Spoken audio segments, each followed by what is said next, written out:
رہ گئے. ولادیمیر کوزن ہیں Russian institute for strategic studies کے ریپرزنٹیٹو تھے ایکسپو میں کراچی. انہوں نے بڑی خاص بات کی. انہوں نے کہا کہ جو موضوع تھا وہ یہ ہے کہ militarization of outer space and its impact on global security environment. اس حوالے سے انہوں نے کہا ہے کہ رشیا فیڈریشن کمیٹڈ ہے کہ گلوبل ٹیررزم یعنی کہ آؤٹر اسپیس میں جو ٹیررزم ہو رہا ہے, اب آئی ڈونٹ نو کہ وہ کس طرح زیادہ اشارہ کر رہے ہیں, بلکہ انہوں نے کہا ہے کہ جو کمبیٹ ویپنز ہے جیسے naturally non combat military satellites like meteorological magnitudinal, بہت سارے انہوں نے نام لیے ہیں اس میں.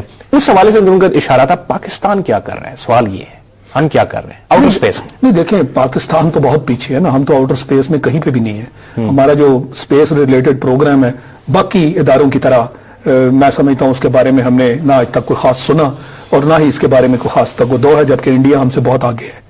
چائنا جو ہے وہ جو میسائل ٹیکنالوجی کی جو آپ بات کر رہے ہیں آؤٹر اسپیس سے, اور اینٹی سیٹلائٹ میسائلز تک معاملے پہنچ چکے ہیں. تو انہوں نے یہ آبجیکٹ کیا ہے کہ یہ جو ملٹرائزیشن آف آؤٹر اسپیس ہے اس کے اوپر نظر ہونی چاہیے تاکہ اس کو مس یوز نہ کیا جا سکے. اور جہاں تک ریسرچ بیس معاملات ہیں, ویدر ریلیٹڈ معاملات ہیں, اس کے لیے وہ سیف ہے اور باقاعدہ اس کے اوپر انہوں نے کسی پابندی کی بات نہیں کی. مگر ملٹرائزیشن میں انہوں نے بات کر دی کیونکہ آؤٹر اسپیس میں جس کی جتنی دسترس ہوگی وہ اتنا ہی دوسرے پہ ایج لے جائے گا. اچھا. اور آبویسلی اس وقت جو لیڈ ہے امریکا کے پاس ہے, اس کے بعد رشیا ہے, اور باقی ملک بھی, یعنی ایک اور ریس چل پڑی ہے کہ اب آؤٹر اسپیس کی ملٹرائزیشن, آؤٹر اسپیس کی ملٹرائزیشن اس میں سبقت لی جائے تاکہ آپ ایک ایج حاصل کر سکیں.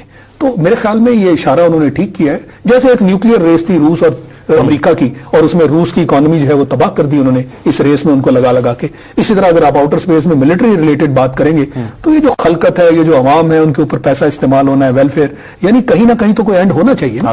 وہ جو آپ بیلسٹک میسائلز تو انٹر کانٹیننٹل میسائلز تو یہ سارے کے سارے جو آپ نے بنائے یہ تو انسان دشمنی والے معاملات ہیں. تو میرا خیال ہے اس کی باٹم لائن یہ ہے کہ کوئی دوستی کوئی مفاہمت کی باتیں کی جائیں دنیا میں.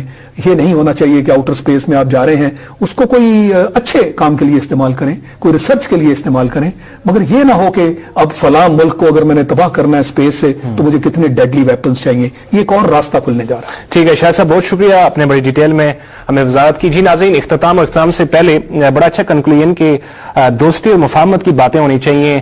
انڈیا کے نیوکلیر ویپنز ہوں, پاکستان کی ہوں, ایران کی ہوں, رشیا کی ہوں, امریکہ کی ہوں, کسی انسانیت کو تکلیف نہیں ہونا چاہیے. بنیادی مقصد یہ ہے کہ ترقی ہم سب کا بنیادی حق ہے, لیکن وہ ترقی جو دوسروں کے لیے نقصان کا باعث بنے وہ ترقی نہیں ہوتی بلکہ